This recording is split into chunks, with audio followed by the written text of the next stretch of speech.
Astaghfirullah. Assalamualaikum warahmatullahi wabarakatuh.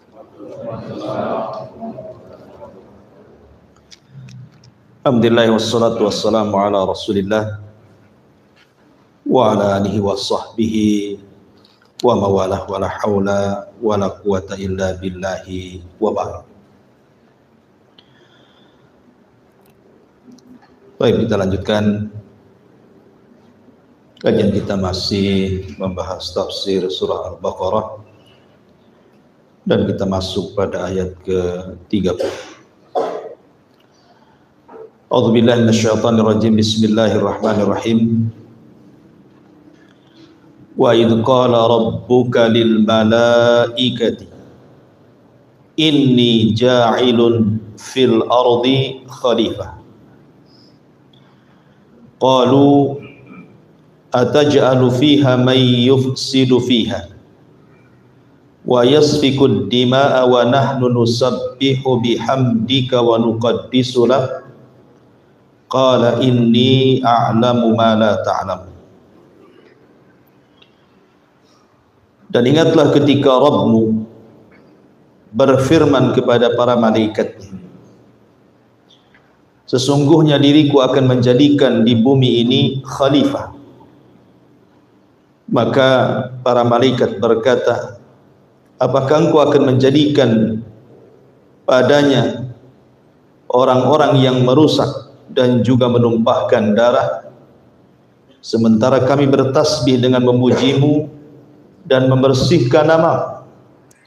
Maka Allah berfirman, sesungguhnya aku lebih tahu dari apa yang kalian tidak tahu.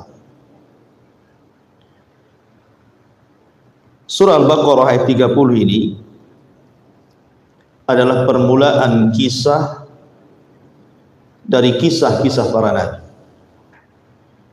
Di sini Allah Subhanahu wa taala hendak mengkisahkan kepada kita tentang kisah awal penciptaan manusia, Nabi Allah Adam alaihi salatu wassalam.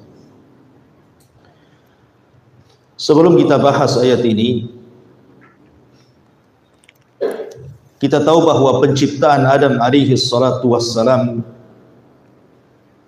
tidak lepas daripada kisah penciptaan alam semesta. Maka kita akan urut supaya lebih detail dan lebih memahami tentang kisah awal penciptaan alam semesta dan juga makhluk pertama dari Bani Adam. Di dalam surah Al-Insan, Allah Subhanahu wa taala berfirman, hal ata 'alal insan hinum minad dahri lam yakun syai'an madhkura. Bukankah pernah datang kepada manusia waktu dari masa yang ketika itu belum merupakan sesuatu yang dapat disebut. Artinya bahwa sebelum Allah Subhanahu wa taala menciptakan alam semesta dan juga isinya, tidak ada sebutan. Tidak ada sebutan ini langit, ini bumi, ini gunung, ini sungai, ini bintang, ini Adam, ini malaikat, ini jin, dan begitu seterusnya.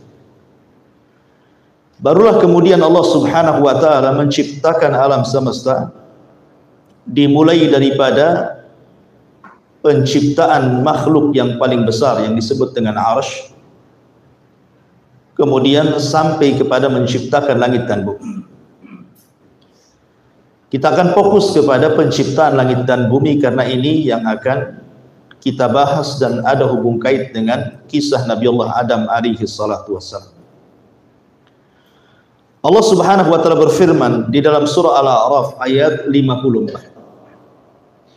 Inna rabbakumullahu alladhi khalaqas samawati wal arda fi sittati ayyamin thumma istawa 'alal 'arsy. Sesungguhnya Rabb kalian, yaitu Allah, dialah yang telah menciptakan langit dan bumi dalam 6 hari. Kemudian dia beristiwa di atas arsy.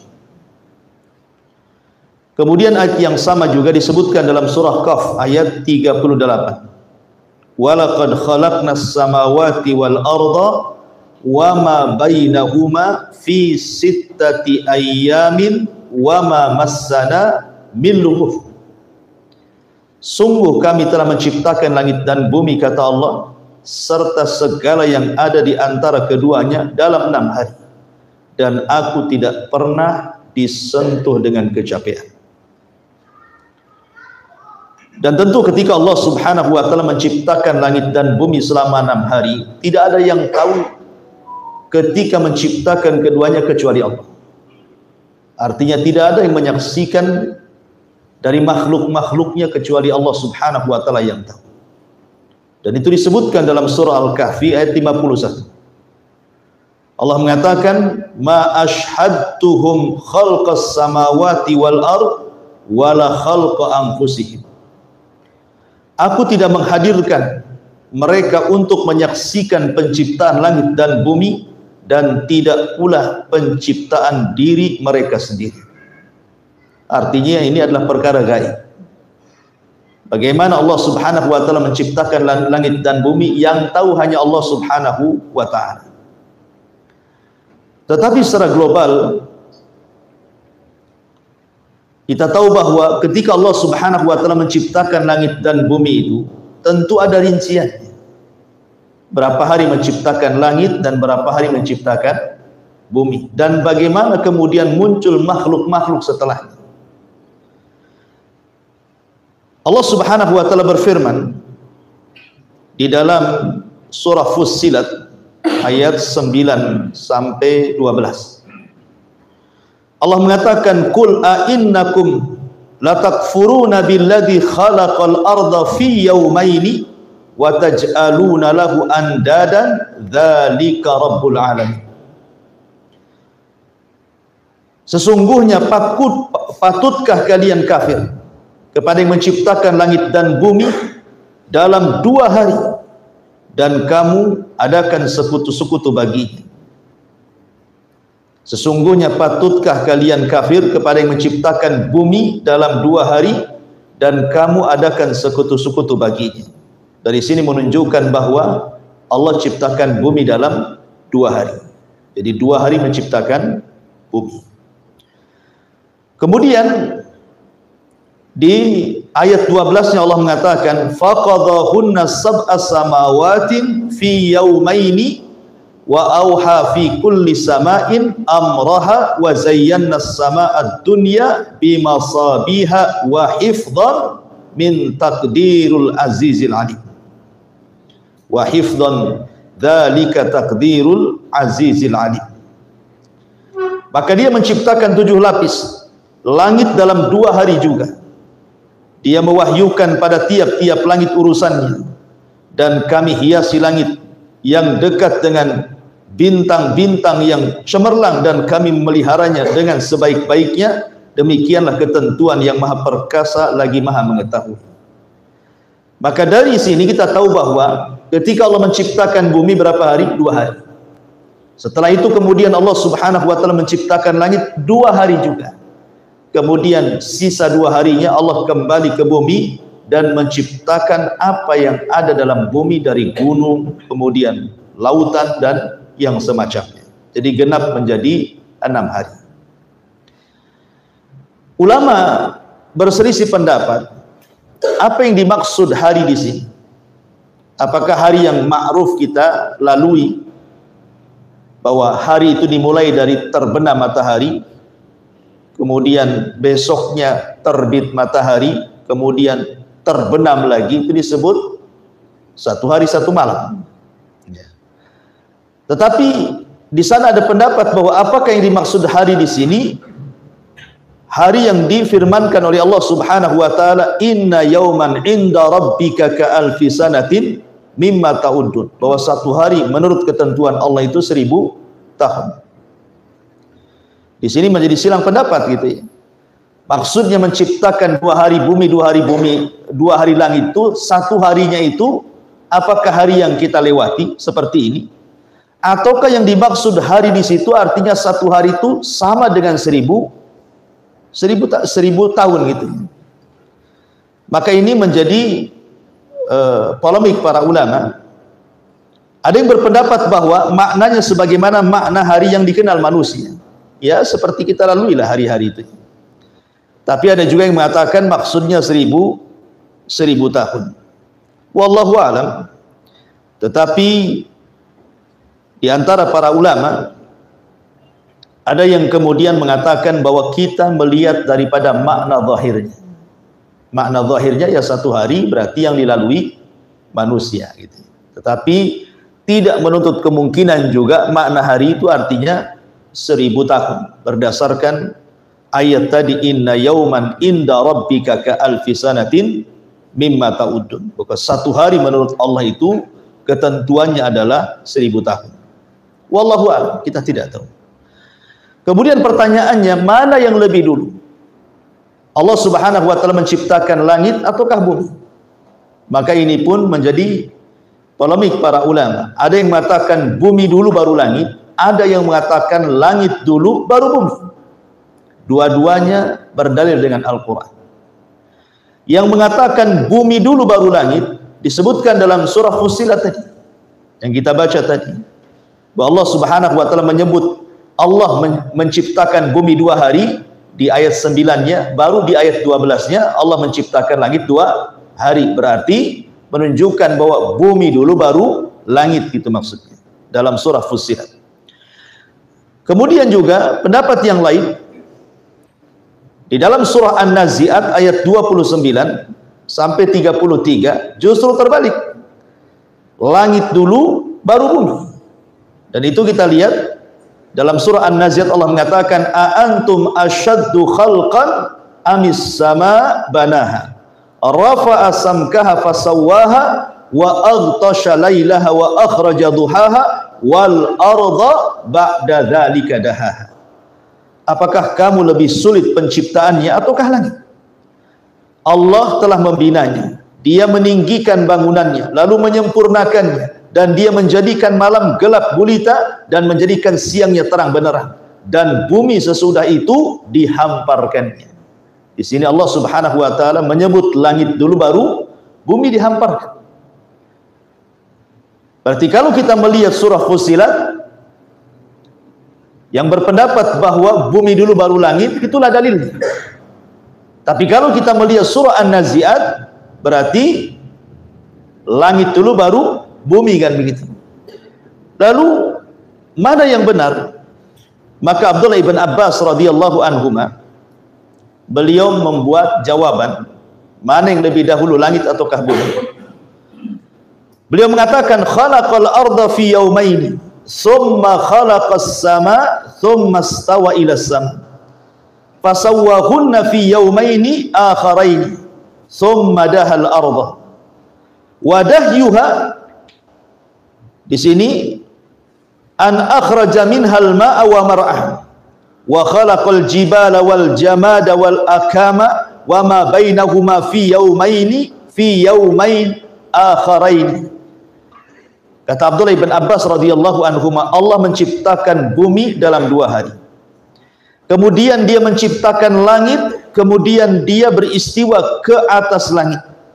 Lalu Allah sempurnakan langit dalam 2 hari yang lain. Kemudian Allah Subhanahu wa taala sempurnakan bumi. Akhirnya kemudian Allah menyempurnakan keduanya. Jadi kata Abdullah ibn Abbas radhiyallahu anhuma, bahwa pendapat yang betul adalah bumi dulu. Allah ciptakan bumi 2 hari. Kemudian setelah itu Allah Subhanahu wa taala ciptakan langit 2 hari. Kemudian setelah itu Allah sempurnakan langit 2 hari berikutnya lagi. Jadi genap 6 hari gitu maksudnya. Ini menurut Abdullah ibn Abbas radhiyallahu anhu. Masalahnya ada sebuah hadis Nabi sallallahu alaihi wasallam yang seolah-olah zahirnya bertentangan dengan nas Al-Quran. Kan Quran mengatakan Allah menciptakan langit dan bumi 6 hari. Kalau menurut pendapat Abdullah ibn Abbas radhiyallahu anhuma yang tadi kita baca, bahwa Allah menciptakan bumi 2 hari, setelah itu Allah menciptakan langit 2 hari, kemudian 2 harinya lagi Allah sempurnakan langit dengan segala isinya, berarti 6 hari semuanya. Kemudian ada hadis Nabi SAW yang berbunyi seperti ini. Hadis ini dikeluarkan Imam Muslim. Nabi SAW mengatakan, khalaqallahu turbata yaumas sabti. Allah menciptakan tanah di hari Sabtu. Wa khalaqa fihal jibal yaumal ahad. Allah menciptakan gunung-gunung di hari Ahad. Wa khalaqa syajara yaumal itsnin. Allah menciptakan segala jenis pepohonan di hari Seninnya. Wa khalaqal makruha yaumal thulatha. Dan Allah menciptakan keburukan di hari Selasa. Wa khalaqan nura yauma al-arbi'ah, dan Allah menciptakan cahaya di hari Rabunya. Wa batha fiha dawab yaumal khamis. Kemudian Allah ciptakan banyak binatang di hari Kamisnya. Wa khalaqa Adam ba'dal asri min yaumil jum'ah. Kemudian Allah ciptakan Adam setelah asar di hari Jumat. Berarti kalau kita melihat hadis ini saja sudah 6 hari kan? Kan Allah menciptakan tanah hari Sabtu, kemudian gunung hari Ahad, kemudian pohon hari Senin, kemudian Allah ciptakan keburukan hari Selasa, kemudian Allah ciptakan cahaya hari Rabu, kemudian Allah ciptakan binatang hari Kamis, kemudian Allah ciptakan Adam hari Jumat. Ya. Sementara Allah Subhanahu wa taala menciptakan langit dan bumi itu 6 hari. Ini saja sudah 6 hari kan begitu. Maka ulama mengatakan bahwa tidak ada hubung kait antara 6 hari ketika Allah menciptakan langit dan bumi dan juga isinya dengan hadis ini. Jadi hadis ini bicara tentang 6 hari yang lainnya. Jadi setelah Allah Subhanahu wa taala ciptakan langit, ciptakan bumi, kemudian Allah sempurnakan langit sehingga sampai 6 hari, baru Allah Subhanahu wa taala ciptakan di hari yang lain. Inilah kemudian demi untuk memelihara bumi, makanya Allah Subhanahu wa taala ciptakan tanah, ciptakan gunung, ciptakan binatang, tumbuh-tumbuhan dan begitu seterusnya di hari yang lain. Jadi tidak ada hubung kait dengan ayat yang sedang kita bicarakan di sini. Taib ma'asyiral muslimin yang dimuliakan Allah Subhanahu wa taala.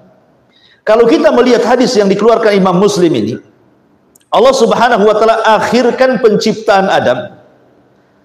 Dan sebelumnya Allah Subhanahu wa taala awalkan penciptaan fasilitas bumi. Ya kan, Adam diakhirkan. Ya, karena di hari Ahad dulu mulai kan Allah Subhanahu di hari Sabtu dulu Allah menciptakan tanah, kemudian setelahnya gunung, kemudian setelahnya pohon, kemudian setelahnya keburukan, cahaya, kemudian binatang. Baru kemudian Allah ciptakan Adam. Menunjukkan Allah Subhanahu wa taala Ar-Rahim. Ya, Allah Subhanahu wa taala zat yang memberikan kasih sayang kepada kita manusia. Sebelum diciptakan Allah sudah sediakan fasilitasnya. Itu maksudnya ya.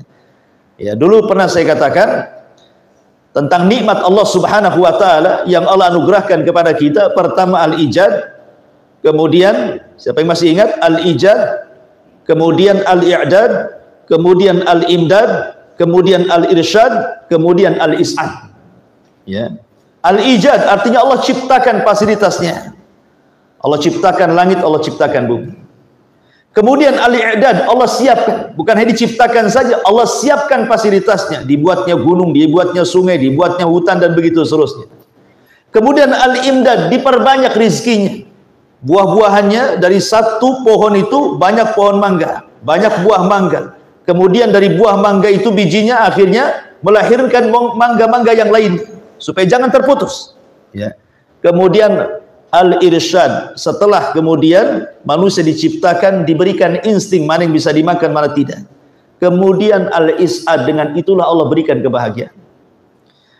Di sini Allah Subhanahu wa taala betul-betul memanjakan Nabi Adam alaihi salatu wassalam dan keturunannya. Sebelum diciptakan saja sudah disiapkan fasilitasnya. Makanya di sini Allah Subhanahu wa taala mengatakan wa idz qala rabbuka lil malaikati inni ja'ilun fil ardi khalifah. Dan ingatlah ketika Rabbmu berfirman kepada para malaikatnya, sesungguhnya aku akan jadikan di bumi ini khalifah. Ingat, khalifah di sini bukan pemimpin. Tetapi khalifah di sini artinya makhluk yang bergenerasi. Di mana Adam ini akan berketurunan. Apabila turunan generasi pertama meninggal, maka akan datang generasi kedua. Generasi kedua meninggal, datang generasi ketiga. Akhirnya populasi manusia tidak akan hilang dengan terus bergenerasi.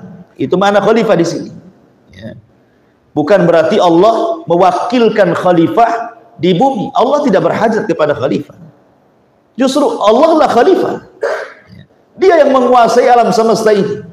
Dia yang menciptakan, dia yang memiliki, dia yang mengatur. Jadi yang maksud khalifah di sini adalah makhluk yang bergenerasi, gitu maksudnya. Bukan maksudnya Adam mewakili khalifah di bumi dari Allah Subhanahu wa taala. Bukan seperti itu. Taib. Ma'asyiral muslimin yang dimuliakan Allah Subhanahu wa taala, sedikit kita akan bercerita tentang fase penciptaan Adam alaihi salatu wassalam. Ada 5 fase kalau kita melihat Al-Quranul Karim, bagaimana Allah Subhanahu wa taala menciptakan Adam alaihi salatu wassalam. Pertama, Allah Subhanahu wa taala menjelaskan bahwa Adam itu diciptakan dari tanah. Bahwa Adam itu diciptakan dari tanah, dan itu berdasarkan surah Al-Imran ayat 59. Allah katakan, "Inna mathala Isa kamathali Adam, khalaqahu min turabin thumma qala lahu kun fayakun." Permisalan Adam itu, inna mathala Isa kamathali Adam. Permisalan Isa itu sama dengan Adam. Apa maksudnya? Khalaqahu min turab. Adam dicipta dari tanah. Jadi dari sini kita tahu bahwa bahan baku penciptaan Adam itu dari tanah. Ini satu. Kemudian, dan itu disebutkan dalam sebuah riwayat gitu ya, di mana Nabi SAW mengatakan dalam hadis Abi Hurairah radhiyallahu an, "Innallaha khalaqa Adam min qabdatin qabadaha min jami'il ardi. Faja'a banu Adam ala qadril ardi. Faja'a minhumul ahmar wal abyad wal aswad wa min jami'il wa baina dhalik wal aswad wa baina dhalik was sahla wal hazana wal khabitha wat tayyib." Di sini Rasul mengatakan sungguhnya Allah menciptakan Adam itu dari genggaman tanah yang diambil dari adimil ardi, permukaan bumi. Maka kelak anak Adam yang datang setelahnya, maka sifat-sifat mereka akan seperti sifat-sifat tanah. Makanya di antara mereka ada yang berwarna merah, ada yang berwarna putih, ada yang berwarna hitam, bahkan ada yang tercampur dengan warna-warna itu. Ataupun sifat-sifatnya ada yang sahlu, ada yang haznu, ada yang khabith, ada yang taib, ada yang mudah, ada yang sedih, ada yang jahat, ada yang baik. Begitulah sifat tanah akan melekat kepada sifat Bani Adam. Jadi sifat tanah itu akan melekat kepada sifat Bani Adam, baik secara warna ataupun secara sifat-sifatnya. Dari sini yang pertama, bahwa Adam itu diciptakan dari bahan baku tanah. Yang kedua, tahap berikutnya adalah kemudian Allah Subhanahu wa taala campurkan tanah tersebut dengan air. Berarti bahan baku yang kedua adalah air. Allah Subhanahu wa taala berfirman dalam surah Al-Qasas, dalam surah Al-Qasas ayat ke-91 kalau tidak salah.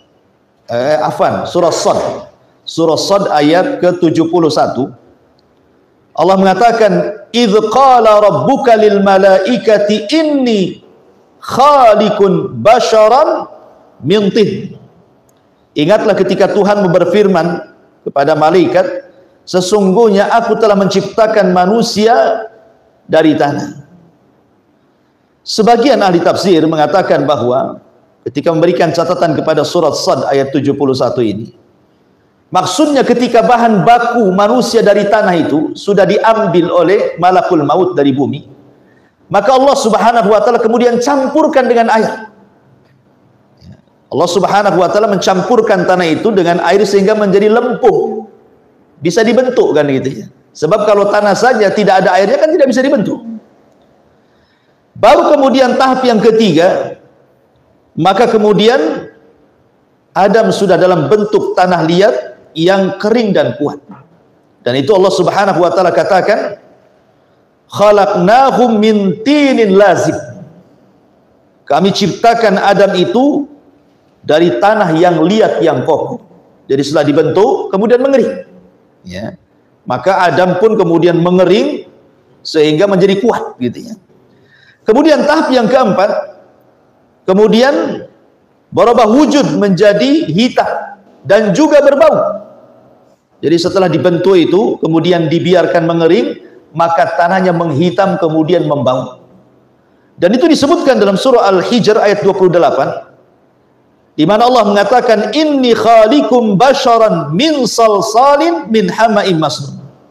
Sesungguhnya aku akan menciptakan seorang manusia dari tanah liat yang kering, yang berasal dari lumpur hitam yang dibentuk. Jadi berubah warnanya menjadi hitam dan mengeluarkan bau yang tidak sedap. Kemudian yang kelima, baru kemudian tanah itu mengering dan mengeluarkan bunyi. Allah mengatakan, khalaqal insana min salsalin kal fakhar. Dia menciptakan manusia dari tanah kering seperti tembikar. Artinya manusia itu di dalamnya penuh dengan rongga. Ya, kalau banyak rongga kemudian dipukul pasti akan bunyi. Ya kan? Maka ini penciptaan terakhir dari Adam, tetapi belum ditiupkan roh. Masih dalam bentuk patung Adam. Wallahu a'lam berapa puluh tahun, ada yang mengatakan 40 tahun dibiarkan, itu kan kisah-kisah Israelia. Tetapi yang jelas bahwa Allah Subhanahu wa taala menciptakan dengan 5 proses yang kemudian ditutup dengan ayat surah At-Tin. Inna khalaqnal insana fi ahsani taqwim. Sungguhnya kami bentuk manusia itu dalam seindah-indahnya bentuk. Tidak ada makhluk yang lebih indah bentuknya melebihi manusia. Karena Allah yang mengatakan seperti itu. Ya.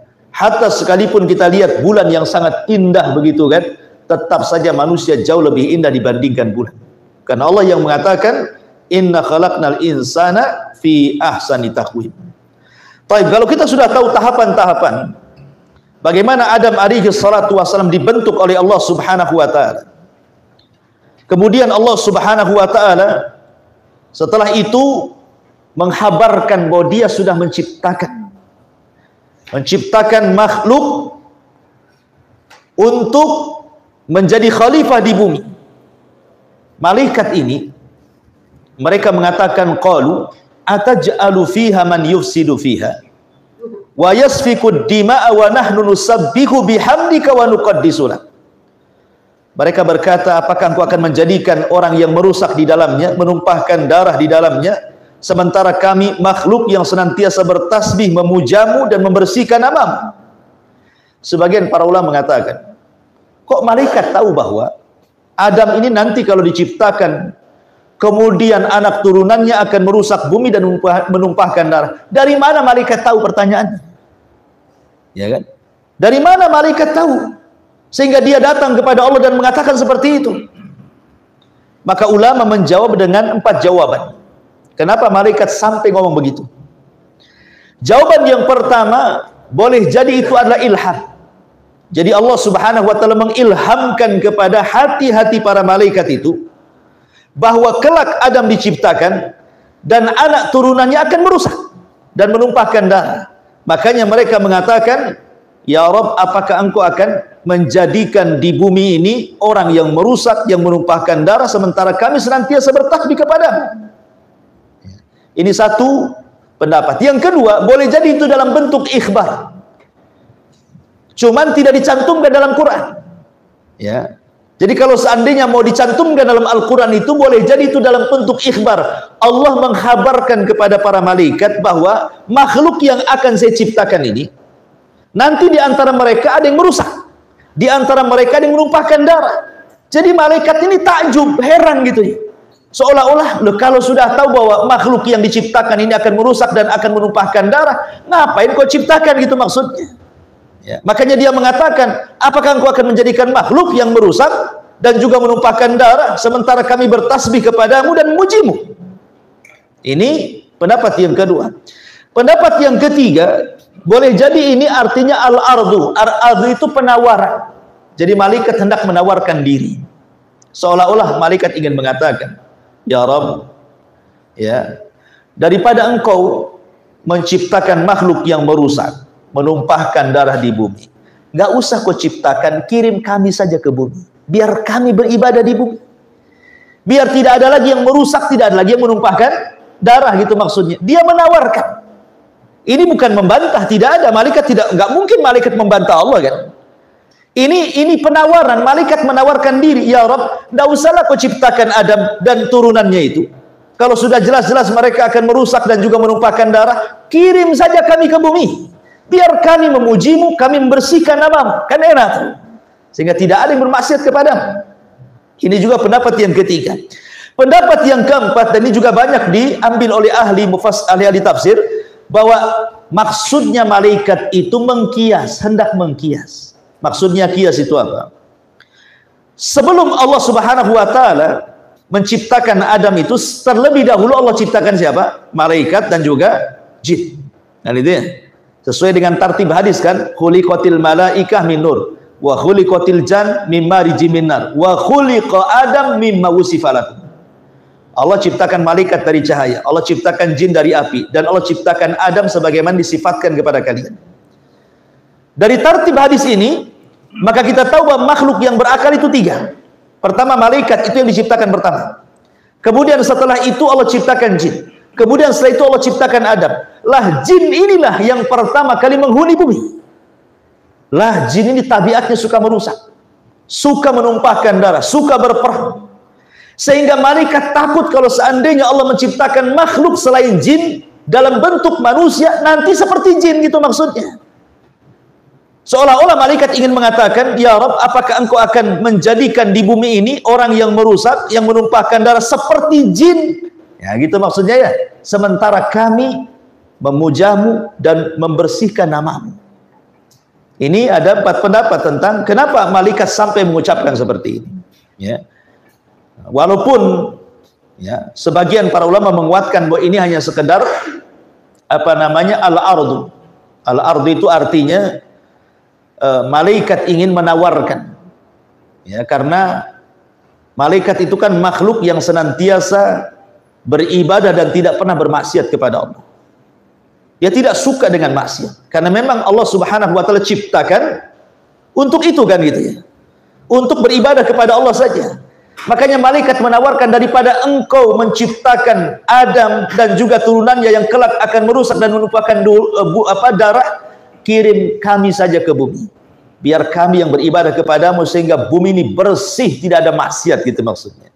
Makanya sebab perkataan malaikat inilah akhirnya kemudian Allah Subhanahu wa taala melihat bahwa semangatnya malaikat luar biasa, maka Allah Subhanahu wa taala ciptakan Ka'bah untuk malaikat yang disebut dengan Baitul Ma'mur. Disitulah malaikat tawaf setiap hari 70.000 setiap harinya. Apabila mereka keluar tidak akan kembali, kemudian datang malaikat dengan jumlah yang sama dalam satu hari itu, kemudian keluar tidak akan pernah kembali, dan datang lagi malaikat dengan jumlah yang sama, dan begitu seterusnya, menunjukkan jumlah malaikat tidak ada yang tahu kecuali Allah. Wa ma ya'lamu junuda rabbika illahu wa ma huwa illa dzikra lil bashar. Tidak ada yang tahu jumlah malaikat kecuali Allah, dan semua ibadah.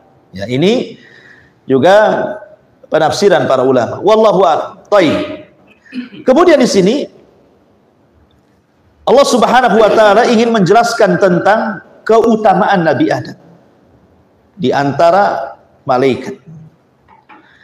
Wa 'allama Adam al-asma'a kullaha thumma aradahum 'ala al-malaikati faqala anbi'uni bi asma'i haula'i in kuntum shadiqin. Dan Allah ajarkan kepada Adam nama-nama semuanya. Apa yang dimaksud nama-nama semuanya? Abdullah ibn Abbas radhiyallahu anhu mentafsirkan, yang dimaksud nama-nama semuanya artinya semua nama yang ada di alam semesta ini. Semua nama. Mulai dari yang makhluk yang besar sampai makhluk yang kecil, semua diajarkan oleh Allah Subhanahu wa taala. Mulai yang kecil umpamanya ini kecoa, ini semut, ini apa itu? Kaki seribu, apa itu? Gitu. Ini kutu, ini cebong, ini kodok, gitu. Jadi dari yang kecil sampai yang besar, ini langit, ini bumi, ini sungai, ini laut, ini gunung, ini hutan, gitu ya. Ini pohon dengan berbagai macam pohonnya, buah dengan berbagai macam buahnya, gitu ya. ikan dengan berbagai macam ikannya, ini mujair, ini gurami, ini lohan, ini apa gitu, semua diajarkan. Tidak ada yang luput satupun nama di alam semesta kecuali Adam tahu. Ini satu penafsiran menurut Abdullah ibn Abbas radhiyallahu anhu. Penafsiran yang lain mengatakan bahwa maksudnya Adam alaihi salatu wassalam itu diajarkan oleh Allah Subhanahu wa taala seluruh bahasa yang akan diucapkan turunannya. Semua bahasa. Di negeri kita saja bahasa banyak. Ada bahasa Sunda, ada bahasa Jawa, ada bahasa Melayu, ada bahasa Alor, Flores sana, ada bahasa apa lagi? Banyak bahasa. Maduranya, Padangnya, Medannya, kan itu. Itu di negeri kita saja macam bahasa itu. Bagaimana di negeri-negeri orang tuh? Lah Adam itu diajarkan seluruh bahasa turunannya. Jadi kalau Allah takdirkan Adam itu hidup di zaman sekarang, kemudian datang ke Sunda, ngomong bahasa Sunda gitu maksudnya. Datang ke Jawa, ngomong bahasa Jawa. Datang ke Flores, yang ngomong bahasa Alor. Datang ke Padang, ngomong bahasa Padang gitu. Jadi semua dia tahu bahasa turunannya. Datang ke Eropa, ya bahasa Eropa sana. Datang ke Inggris, pakai bahasa Inggris. Jadi Adam itu diajarkan semua bahasa yang akan diucapkan oleh turunan. Ini juga satu penafsiran para ulama. Dan ilmu-ilmu seperti ini tidak diajarkan kepada malaikat. Makanya Allah Subhanahu wa taala ketika malaikat mengatakan, apakah engkau akan menjadikan makhluk yang akan merusak di dalamnya, menumpahkan darah di dalamnya, sementara kami bertasbih memujamu, membersihkan namamu? Maka Allah mengatakan, aku lebih tahu apa yang aku ciptakan dibandingkan kalian. Kemudian Allah Subhanahu wa taala jelaskan bagaimana Allah ingin beritahu malaikat bahwa makhluk ini jauh lebih mulia dibandingkan kalian, gitu maksudnya. Kemudian Allah Subhanahu wa taala mengatakan, maka Allah ajarkan Adam nama-nama semuanya. Setelah itu, tsumma aradahum 'alal malaikah. Setelah Adam punya pengetahuan dari nama-nama semuanya atau bahasa-bahasa semua turunannya, maka Allah ingin mengetes malaikat. Bisa enggak engkau memiliki pengetahuan seperti Adam yang sudah saya ajarkan pengetahuan kepada Adam? Faqala, maka Allah katakan, ambiuni bi asma'i haula in kuntum shadiqin. Wahai malaikat, coba beritahu nama-nama itu semua tuh, kalau engkau memang benar. Umpamanya kalau kita tunjuk ke rumah, ke gunung, ke mana, ke laut, coba itu apa namanya? Ya malaikat belum ada ilmu. Tidak sebagaimana Allah ajarkan Adam. Makanya malaikat mengatakan, qalu subhanak la ilma lana illa ma 'allamtana innaka antal alimul hakim. Maha suci engkau ya Rabb, tidak ada pengetahuan bagi kami kecuali apa yang kau ajarkan kepada kami, dan engkau maha mengetahui lagi maha bijaksana. Dari sini menunjukkan tentang keutamaan ilmu. Bahwa ilmu itu mengangkat derajat. Sampai Adam diangkat derajatnya oleh Allah di atas para malaikat. Makanya Allah berfirman, yarfa'illahu alladhina amanu minkum walladhina utul ilma darajat. Allah angkat derajat orang-orang yang beriman di antara kalian, dan Allah angkat orang-orang yang berilmu di antara kalian beberapa tingkatan. Sampai Adam dimuliakan oleh Allah di atas para malaikat. Kemudian juga faedah yang kedua, bagaimana malaikat ini tawaduknya kepada Allah. Dia mengatakan, la ilma lana, kami tidak punya pengetahuan tentang itu. Maka kita pun sebagai manusia hendaklah meniru sifat malaikat juga. Antum kalau tidak tahu, bilang tidak tahu. Jangan pula tidak tahu, antum pula so tahu, gitu maksudnya. Ya. Karena mengatakan la adri, saya tidak tahu, itu bagian daripada ilmu. Bahkan Imam Malik mengatakan perkataan la adri, saya tidak tahu, itu Allahu a'lam, saya tidak tahu, itu adalah nisful ilmi, itu separuh daripada ilmu. Jadi kalau antum ditanya, antum katakan tidak tahu, berarti antum sudah dapat separuh ilmu. Kalau dua kali antum katakan saya tidak tahu, berarti sempurna ilmu antum. Karena sekali la adri saja separuh. Kalau dua kali berarti sempurna ilmunya. Maksud saya begini, kawan. Orang kalau tidak tahu kemudian menjawab, makin nampak bodohnya. Sebab kalau antum saya tanya, kemudian antum tidak tahu asal-asalan jawabannya, pasti saya akan mengejar lagi dengan pertanyaan yang lain. kemudian antum jawab dengan jawaban yang asal-asalan lagi, kemudian saya kejar lagi dengan pertanyaan yang lain, antum pula asal-asalan. Kan gitu ya? Sampai kapan antum asal-asalannya itu? Antum akan dikejar terus, nampak bodohnya. Tapi kalau antum saya tanya, kemudian antum mengatakan saya tidak tahu, saya tidak akan tanya lagi. Selesai sampai di sini. Berarti tak tampaklah bodohnya antum tuh. Kan gitu ya. Nggak nampak, saya tidak tahu, masih saya paksa. Ya. Tapi kalau antum terus jawab dengan sesuatu yang asal-asalan, pasti akan datang lagi pertanyaan. Antum jawab lagi dengan asal-asalan. Sampai kapan? Sampai nampak terang benerang bodohnya, kan gitu ya. Makanya la adri itu separuh daripada ilmu. Itu menghentikan soalan namanya. Saya tidak tahu, nggak mungkin dikejar lagi. Ya. Makanya di sini kalimat la ilma lana illa ma 'allamtana. Malaikat mengajarkan kepada kita bahwa jangan asal jawab, apalagi urusan agama. Urusan dunia saja asal jawab bisa merusak. Apalagi urusan agama, nyesatin orang. Dia sesat, orang pun sesat gitu ya. Kemudian Allah Subhanahu wa taala mengatakan, qala ya Adam, ambihum bi asma'ihim. Wahai Adam, sekarang tunjukkan pengetahuanmu. Kasih tahu tuh malaikat. Ya. Falamma ambahum bi asma'ihim, ketika Adam menyebutkan satu persatu nama-nama itu yang malaikat tidak tahu. Ya. Maka Allah katakan, alam aqul lakum inni a'lamu ghaibas samawati wal ard wa a'lamu ma tubduna wa ma kuntum taktumun.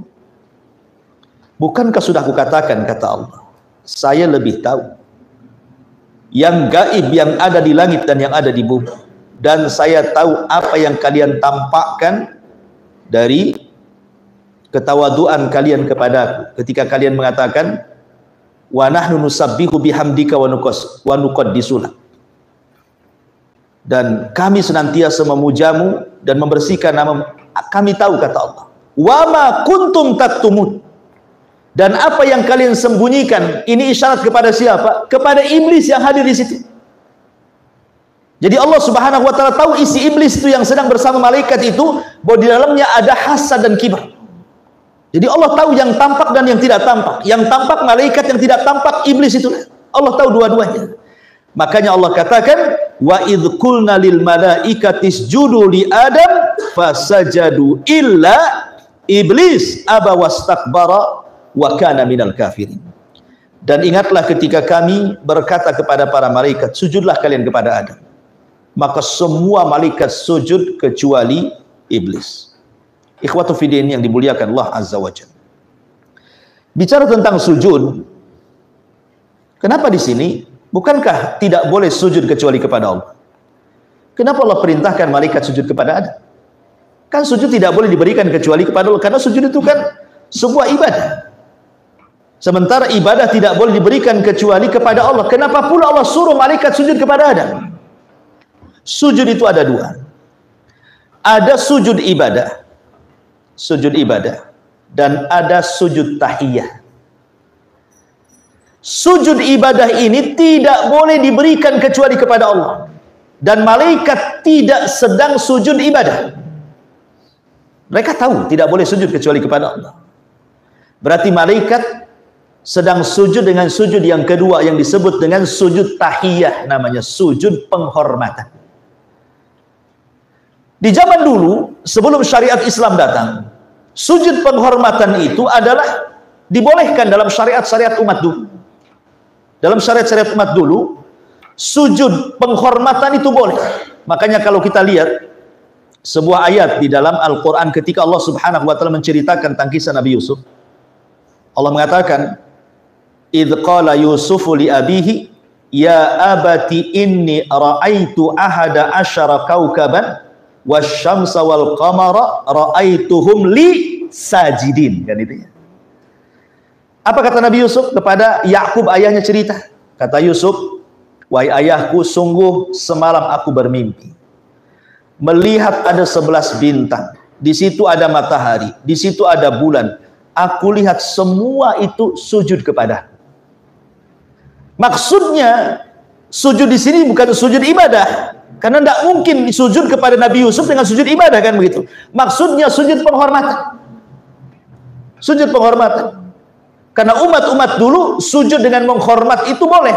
Yang tidak boleh itu sujud ibadah. Makanya kalau kita lihat kisahnya Nabi Yusuf alaihi salatu wasallam, ketika kemudian Nabi Yusuf sudah memboyong saudara-saudaranya, yang 11 saudaranya itu, kemudian ayah dan ibunya juga diboyong ke Mesir, maka mereka semua sujud kepada Nabi Yusuf. Mereka semua sujud, padahal di situ ada Nabi Yakub kan. Itu maksudnya sujud penghormatan. Jadi sujudnya mereka kepada Nabi Yusuf itu bukan sujud ibadah, tapi sujud penghormatan. Karena dalam syariat dulu sujud penghormatan tidak ada masalah. Tetapi dalam syariat Islam tidak boleh.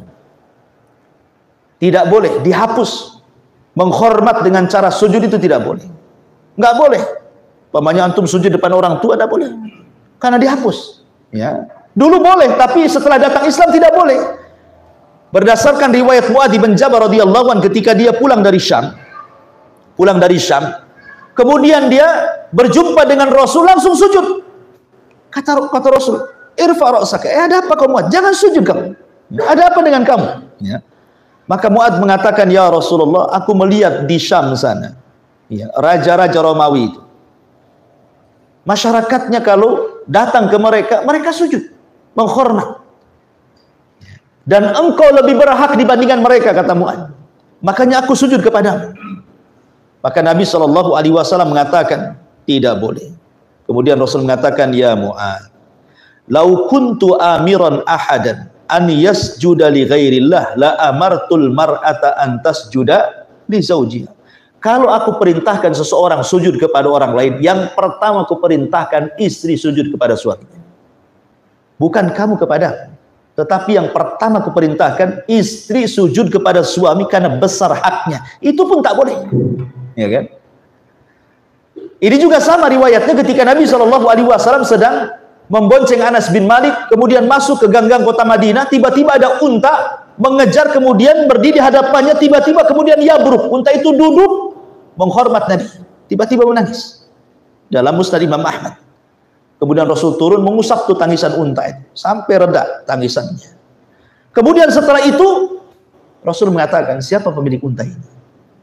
Maka orang mengatakan, pemilik unta ini Fulan bin Fulan. Panggil dia. Rupanya seorang laki-laki dari Ansar. Kata Rasul mengatakan, tidakkah kau bertakwa kepada Allah?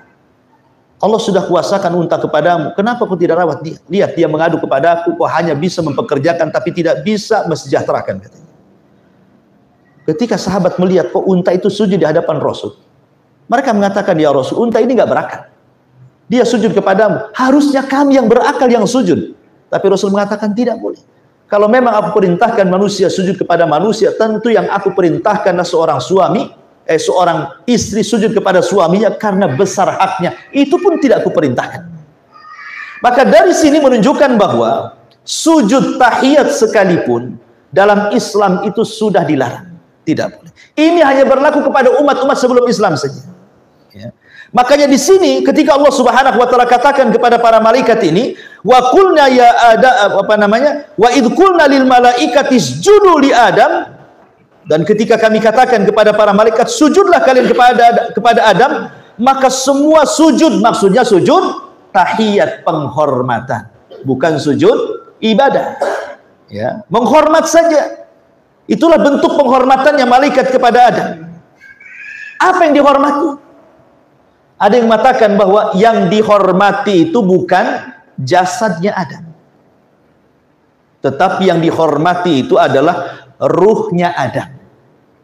Kenapa? Karena Allah Subhanahu wa taala mengatakan, fa idza sawaitu wa nafakhtu min ruhi faqa'u lahu sajidin. Dan apabila sudah aku sempurnakan dalam bentuk jasad Adam itu, sudah sempurna dibentuknya, fi ahsani taqwim, wa nafakhtu min ruhi, kemudian aku tiupkan dari ruhku.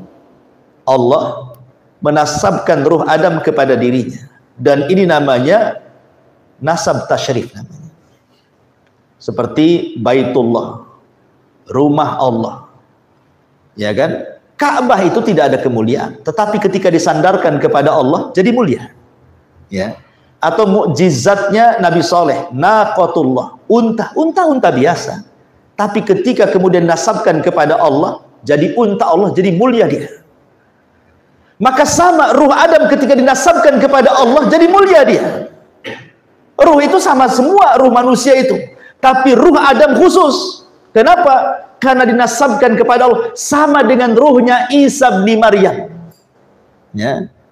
Dinasabkan kepada Allah, jadi mulia. Bukan berarti kemudian Isa anak Tuhan. Kalau memang gara-gara ruhnya dinasabkan kepada Allah, kemudian Isa dikatakan anak Tuhan, ruhnya Adam juga dinasabkan kepada Allah, kenapa tidak dikatakan anak Tuhan, kan begitu? Ini namanya idhafatu tasyrif, kata para ulama. Idhafah kemuliaan. Jadi malaikat ketika sujud itu bukan kepada jasadnya Adam, ya, penghormatan, tapi kepada roh yang ditiupkan Allah, yang dinasabkan kepada dirinya, yang dimasukkan ke dalam jasad Adam. Karena bahasanya wa nafakhtu min ruhi, apabila ruh semata-mata sudah masuk ke jasad Adam, faqa'u, segera kalian sujud. Jadi tidak ada jeda di sini. Semata-mata ruh masuk, sujud kalian, gitu maksudnya.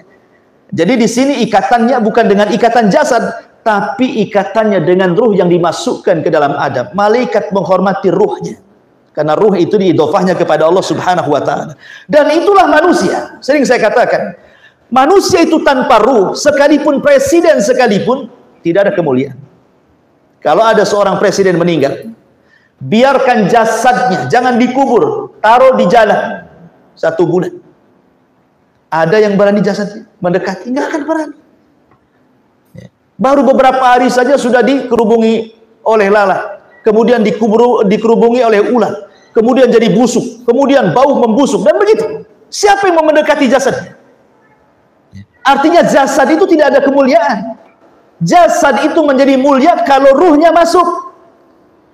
Kalau ruhnya masuk, jadilah dia jiwa. Perpaduan antara jasad dengan ruh. Makanya kemudian ketika ruhnya masuk ke jasad, hiduplah dia. Mulailah dia pakai pakaian. Mulailah pangkatnya nampak di pakaian. Bintangnya nampak di pakaian. Ya kan? Namanya ditulis di pakaian supaya orang tahu. Nah, mulai, sebab kalau sudah meninggal, itu tidak ada. Pakaian-pakaian itu ada lagi, cuma satu, kain kafan semua. Gitu kan, nggak ada lagi. Dicopot bintang-bintang, nggak ada. Jenderal mati pun kain kafannya diletakkan bintang-bintang di atasnya. Tak ada ceritanya. Kenapa? Karena jasad itu tidak ada mulianya. Sudah dicopot semua kebesarannya kan. Semua sama, pakaiannya putih semua, kain kafan semuanya. Tapi kalau ruhnya masih ada, mulia dia. Macam-macam warna pakaian dia pakai, macam-macam bintang dia pakai. Nah, dari sini menunjukkan bahwa kemuliaan manusia itu ada pada ruh. Makanya memberi makan ruh itu jauh lebih mulia dibandingkan memberi makan kepada jasad. Makanan ruh itu apa? Ya ini ilmu ini. Ilmu lah makanan ruh. Kalau makanan jasad ya nasi 3 piring, rawon 3 piring, itu untuk jasad. Tapi ruh ini ilmu, nasihat. Nah, itulah makanannya. Ya, ma'asyiral muslimin yang dimuliakan Allah Subhanahu wa taala. Baik, kembali. Kemudian fasajadu illa iblis aba wastakbara wa kana minal kafirin. Kecuali iblis. Iblis ini ikhwatu fillah muliakan Allah Azza wa Jalla, terjadi silang pendapat. Apakah dia bagian daripada malaikat? Kenapa kok ada iblis di situ? Kenapa kok dia tidak tinggal di bumi? Kenapa kok sama malaikat iblis? Makanya kemudian menjadi polemik, apakah iblis ini bagian daripada malaikat ataukah bersama malaikat? Maksudnya apa? Bagian daripada malaikat. Kalau dikatakan bagian malaikat berarti iblis itu awalnya malaikat kemudian jadi iblis. Tapi kalau bersama malaikat, dia bukan malaikat, cuman hidup bersama malaikat. Dia asalnya jin. Ya, dari ubadul jin, jin yang paling soleh. Kemudian kesolehannya akhirnya diistimewakan Allah, diangkat dia dari bumi kemudian dikumpulkan bersama malaikat di langit sebagai balasannya karena kesolehannya sampai akhirnya menjadi bendaharawan surga, ya kan? Dan yang rajih wallahu alam bahwa iblis itu bukan dari malaikat, bukan bagian dari malaikat, tetapi dia hidup bersama malaikat. Dia adalah jin yang dimuliakan oleh Allah karena ibadahnya kemudian dinaikkan ke langit dan hidup bersama para malaikat. Lah ketika iblis ini mendengar Allah Subhanahu wa taala menciptakan Adam, maka timbul hasadnya. Jadi yang merusak iblis itu Dan ini juga yang akan merusak semua manusia yang kelak akan menjadi para pengikut iblis, itu karena 3 perkara. Disebutkan oleh Syekhul Islam Ibn Taimiyah rahimahullah ta'ala, penyakitnya iblis itu 3. Dan dari 3 ini lahirlah banyak maksiat. Ya. Pertama hasad. Yang kedua al-kibru. Yang ketiga al-hirsu. Al-hasadu, al-kibru, al-hirsu. Hasad. Ketika dia mengatakan kepada Allah Subhanahu wa taala, ana khairun minhu. Khalaqtani min nar wa khalaqtahu min tin. Aku lebih baik ya Allah daripada Adam. Kau ciptakan dia dari tanah, aku lebih diciptakan dari api. Api dengan cahaya lebih dekat. Berarti aku ini dekat dengan malaikat. Hasad dengan Adam. Ya, dia takut kalau seandainya Adam akan menukar posisi dia. Kan dia di sorga. Khawatir dia. Timbul hasad. Kemudian yang kedua kibar. Karena ketika disuruh sujud di sini, tidak mau dia. Makanya Allah mengatakan abawas takbar, enggan dan sombong. Jadi hasad kepada Adam, sombong kepada Allah. Dan yang ketiga al-hirsu, semangat untuk menyesatkan. Semangat untuk memecah belah. Al-hirs namanya. Makanya ketika Nabi SAW mengatakan dalam sebuah riwayat, sesungguhnya setan itu sudah putus asa untuk disembah di negeri Arab, tetapi dia punya senjata at-tahrisu bainahum. Bagaimana caranya memecah belah kalian? Dan bagaimana caranya iblis memecah belah Adam? Ya, bermusuhan dengan Hawa, bermusuhan dengan Allah, diusir dari surga. Kemudian diberikan waswas supaya Adam memakan buah larangan. Inilah Ibnu Taimiyah rahimahullah ta'ala, 3 akar persoalan munculnya banyak maksiat di bumi. Akarnya dari 3 ini. Dari hasad, dari sombong, dan dari menurut nafsu. Terlalu semangat untuk melakukan kemaksiatan. Ya. Ma'asyiral muslimin yang dimuliakan Allah Subhanahu wa taala. Kemudian di sini Allah mengatakan, aba wastakbar, dia pun enggan dan pula dia sombong, wa kana minal kafirin, dan ketika itulah iblis diponis menjadi orang kafir. Bukan sebagai ubad lagi, ahli ibadah lagi, tapi dia sudah menjadi kafir. Ma'asyiral muslimin yang dimuliakan Allah Azza wa Jalla. Sedikit cerita tentang bagaimana kemudian iblis ini akhirnya menjadi dendam kepada Adam alaihi salatu wassalam. Ketika iblis kemudian enggan untuk sujud kepada Adam dan sombong, akhirnya kan Allah usir dia dari surga. Sebagai penggantinya Adam yang dimasukkan oleh Allah dan Hawa ke dalam surga. Maka Allah Subhanahu wa ta'ala kemudian menjelaskan bagaimana upaya dan usaha iblis itu untuk menyesatkan anak Adam. Menyesatkan Adam dan turunannya. Lihat bagaimana pandainya iblis. Pertama, iblis menggoda Adam dan Hawa dari sisi keabadian. Jadi seolah-olah dia datang kepada Adam. Kan dia sudah tahu kelemahan. Adam diuji oleh Allah Subhanahu wa ta'ala, silahkan kau makan yang ada di sorga, minum yang ada di sorga, tapi jangan dekat-dekat pohon ini.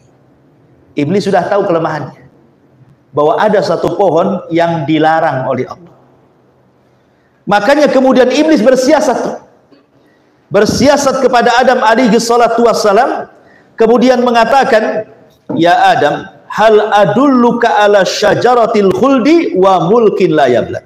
Adam, maukah saya tunjukkan kepadamu pohon keabadian dan kerajaan yang tidak akan pernah binasa? Ini kan dia diiming-iming itu, ya. Kemudian dalam ayat yang lain, innalaka alla tajua fiha wa la ta'ra wa innaka la tadma fiha wa la tadha. Sesungguhnya ada jaminan untukmu di sorga, engkau tidak akan kelaparan di dalamnya dan tidak akan telanjang, artinya engkau akan ditutupi auratnya. Dan sesungguhnya kamu tidak akan merasa dahaga dan tidak pula ditimpa panas matahari di dalamnya. Jadi sini iblis membuat 3 poin kepada Adam. Pertama, menjanjikan kehidupan yang kekal. Yang kedua, kerajaan sorga yang kekal. Yang ketiga, Adam menjadi penguasa, raja, pemilik, dan begitu seterusnya ada di sorga. Jadi dari sinilah kemudian iblis memberikan was-was. Dan mau nggak kau hidup kekal? Kan itu. Mau nggak kau mendapatkan nikmat yang banyak di surga? Engkau akan jadi penguasa di sini. Engkau tidak akan mati. Dan itu. Syaratnya satu. Di situ ada pohon, makanlah buahnya. Gitu ya. Jadi iblis itu berusaha untuk memberikan was-was kepada Adam soal kenikmatan yang berkaitan dengan syahwat. Syahwat itu kita lihat orang maksiat di dunia ini karena penyakit syahwat. Pertama penyakit perut. Orang lapar, akhirnya dia mencari makanan yang haram. Berbuat maksiat. Kemudian yang kedua, jabatan. Dengan segala hal yang haram pun dilabrak dia. Yang penting dia tetap bertahan jadi pejabat. Ya kan, itu syahwat. Ya, itu sama dengan Adam juga kan itu. Ya. Kemudian juga kekekalan. Dia berpikir bahwa kalau banyak duitnya itu akan kekal. Akhirnya dia pun merasa sombong di dunia karena merasa punya kekayaan. Jadi semua penyakit-penyakit Adam ini, anak Adam yang hari ini terjadi, itu semua persis seperti was-wasnya iblis kepada Adam, gitu maksudnya. Itulah warisannya. Makanya kita berlindung dari syaitan. Ini cerdasnya iblis kepada Adam ketika berikan was-wasnya. Yang kedua, iblis menanamkan pohon yang dilarang tersebut dengan sebutan syajaratil khuldi, ya. Pohon keabadian katanya. Padahal ini pohon celaka. Begitulah manusia, terkadang perkara-perkara buruk dihiasi seolah-olah baik. Ini khamar, ini bukan jus jeruk, padahal khamar, ya kan itu ya. Oh ini riba, bukan, itu bunga. Bunga kan indah, harum, kan itu ya. Begitu, ya. Hakikatnya buruk. Ah, itulah caranya iblis berikan was-was. Caranya iblis berikan was-was seperti itu. Kemudian juga iblis menghiasi rayuannya dengan sumpah. Ini yang paling bahaya. Jadi kan ketika Adam alaihi salatu wassalam masih belum terkena was-was iblis, ya masih sekilas-kilas gitu saja, belum terkena. Tapi ketika iblis bersumpah, akhirnya Adam pun terkena was-was iblis. Apa sumpah iblis? Wa qasamahuma inni lakuma laminan nasih. Demi Allah wahai Adam, saya ini orang baik. Saya mau kamu baik, gitu ya. Jadi iblis itu kalau sudah bersumpah, Adam kan berpikir ini alam malaikat, ini sorga, tidak ada orang maksiat, dan belum pernah ada bersumpah untuk kedustaan, apalagi di alam para malaikat. Nggak mungkinlah ada orang bersumpah untuk sebuah kedustaan di tempat yang suci di sorga, kan begitu? Ya percaya sajalah Adam itu. Makanya biasa kalau kita melihat orang yang suka menipu untuk memperkuat penipuannya, biasanya menggunakan sumpah. Lihat di pasar-pasar tuh, banyak kali orang sumpah, demi Allah dari saya nggak dapat, padahal udah dapat untung tuh. Kamu nawarnya kok rendahkan gitu. Jadi kadang-kadang orang lihat di pengadilan, disumpah dengan Quran jelas-jelas di atas kepalanya bersumpah dengan Quran loh ya, mengeluarkan saksi-saksi yang palsu, bisa dia dijual. Itulah cara-cara iblis tuh. Ya. Itu iblis yang menjelma manusia untuk menguatkan kebusukannya itu dengan bersumpah. Karena iblis juga bersumpah, akhirnya Adam kelepek-kelepek dengan sumpahnya kan. Akhirnya dia pun makan buah larangan. Tetapi tentu Allah kan bisa saja mencegat. Allah kan bisa saja mencegat Adam kan. Jangan kau makan, bukankah sudah kau larang? Mungkin Adam biasa. Kenapa Allah biarkan coba? Karena Allah subhanahu wa ta'ala tidak hendak menjadikan Adam itu hidup di sorga di permulaannya. Karena Allah mengatakan kepada malaikat, inni ja'ilun fil ardi, aku akan jadikan di bumi, bukan di sorga. Jadi harus ada penyebabnya Adam itu turun dari sorga ke bumi. Lah salah satu hikmah penyebabnya karena idza aradallaha syai'an ahya asbabah. Allah itu kalau hendak menghendaki sesuatu, Allah hidupkan sebabnya tuh. Sebabnya seperti itu, Adam itu harus turun ke bumi dan menjadi khalifah, makhluk yang akan mengeluarkan banyak generasi setelahnya. Dan setiap manusia itu kullu nafsin dha'iqatul maut, setiap jiwa pasti mati. Kalau Adam tidak pernah turun dari sorga, tidak berlaku ayat ini kepada Adam.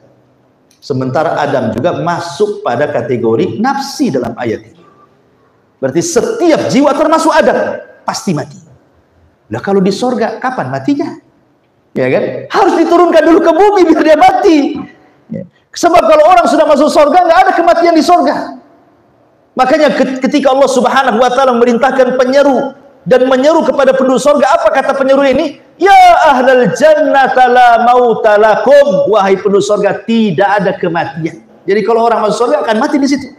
Maka di antara hikmahnya Adam turun ke bumi juga supaya terwujud bahwa setiap jiwa itu pasti mati. Dan Adam mati di bumi. Dimandikan para malaikat, dikafankan malaikat, disalatkan malaikat, dikuburkan malaikat. Kata malaikat, inilah sunnah untuk kalian sebagai anak cucu Adam. Makanya seperti itulah fardu kifayah. Ya. Ma'asyiral muslimin yang dimuliakan Allah Subhanahu wa taala, dan begitu seterusnya ya. Ini masih panjang kisah Nabi Adam. Tapi sudah jam 9. Insyaallah kita lanjutkan minggu depan. Sampai di sini kajian kita dan ada manfaatnya. Subhanakallah bihamdika asyhadu an la ilaha illa anta astaghfiruka wa atubu ilaik. Allah taala. Assalamualaikum warahmatullahi wabarakatuh.